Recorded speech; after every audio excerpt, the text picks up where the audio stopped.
Hello everyone. Today we will be doing a dictation from Progressive Magazine, February 2026.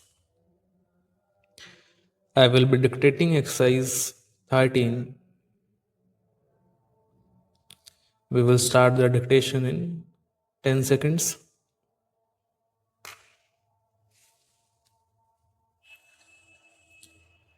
Five seconds to go.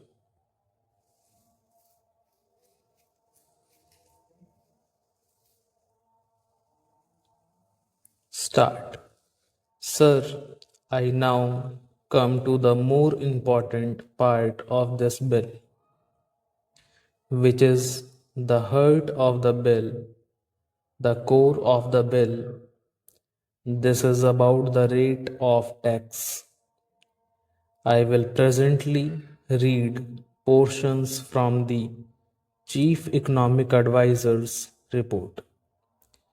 The heart of this bill is what the tax will be. It is not a matter between the Union Finance Minister and the State Finance Ministers. There is a third line to the triangle. That is the people of this country. Every Union Finance Minister wants to maximize revenues. Every state finance minister is under pressure to maximize revenues. There is nothing wrong with that, but please remember we are dealing with an indirect tax. An indirect tax, by definition, is a regressive tax. Any indirect tax falls equally on the rich and poor. If you buy a soft drink bottle, whether a rich buys it or a poor man buys it, he pays the same excise duty on the soft drink bottle. That is why, world over, indirect taxes being regressive in nature, the trend is to keep them as low as possible. I am sure many members have read the Chief Economic Advisor's report. If not, I would urge you to please read it. The cover tells the story. In high income countries, the average GST rate is 16.8%. In emerging market economies like India, the average is 14.1%. So, world over 90 countries have one form or the other of GST. It is between 14.1% and 16.8%. The idea is, being an indirect tax, it should be kept as low as possible. The taxes that fall more on the rich and less on the poor are income tax and corporate tax. Those are the taxes consistent with other goals which the country have. Those are the taxes which must be of principal sources of revenue. In fact, for many years in this country, there is a complete tax distortion. The collection from indirect taxes is larger than the collection from direct taxes. I think we crossed the line sometime in the year 2006 or 2007, maybe in 2008, We crossed the line when the collection from indirect taxes overtook the collection from direct taxes, and that remains so even today in our country.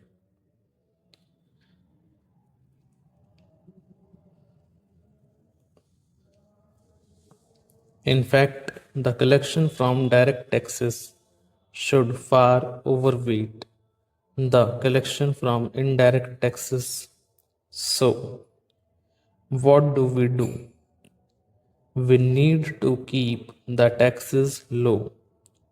At the same time, we must protect the existing revenues of the union government and the state government.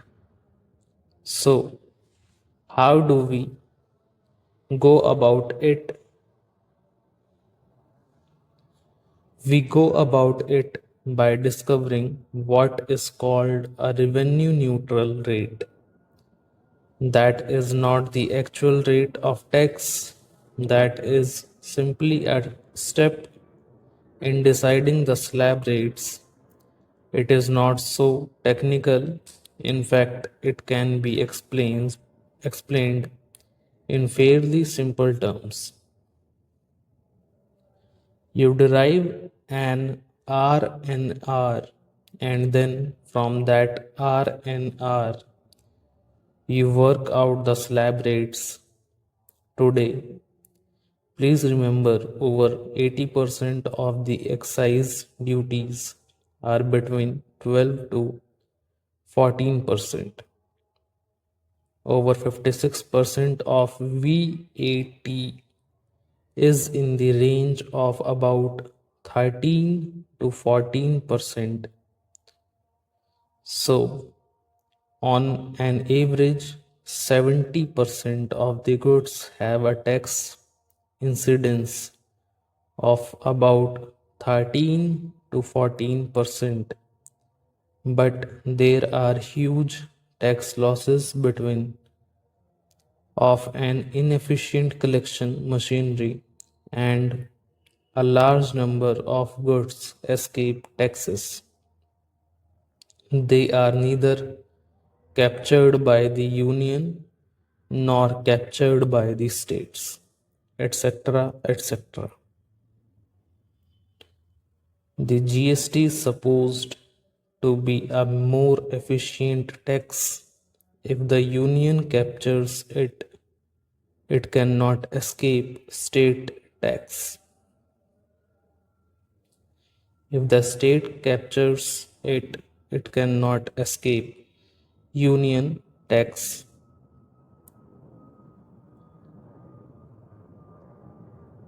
Therefore, it is more efficient, and because it is non cascading, more people will comply with it. Because it is a self audit method, a chain of transactions, it is very difficult to escape the tax. All these are argued everywhere, and I do not wish to repeat those arguments. Now, the chief economic advisor of the government, working with experts, including state government representatives, arrived at an RNR of 15 to 15.5, and then suggested that the standard rate should be 18. The Congress party did not pluck 18 from the air. This 18 came out of your report. The standard rate must be 18. You can have then a lower rate less than 18, and you can have a demerit rate of more than 18.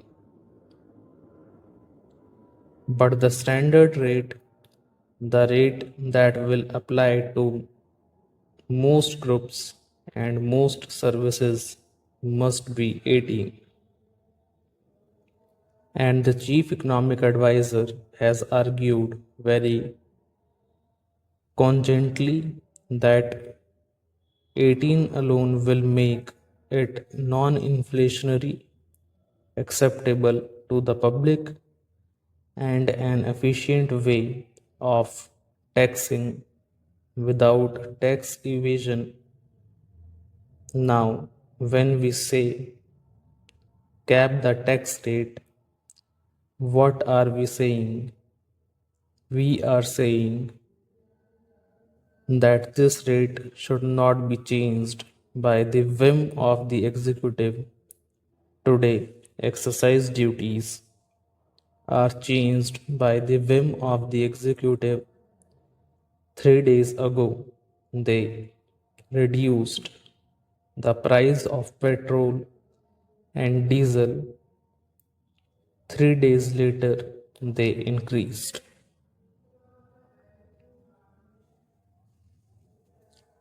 Stop.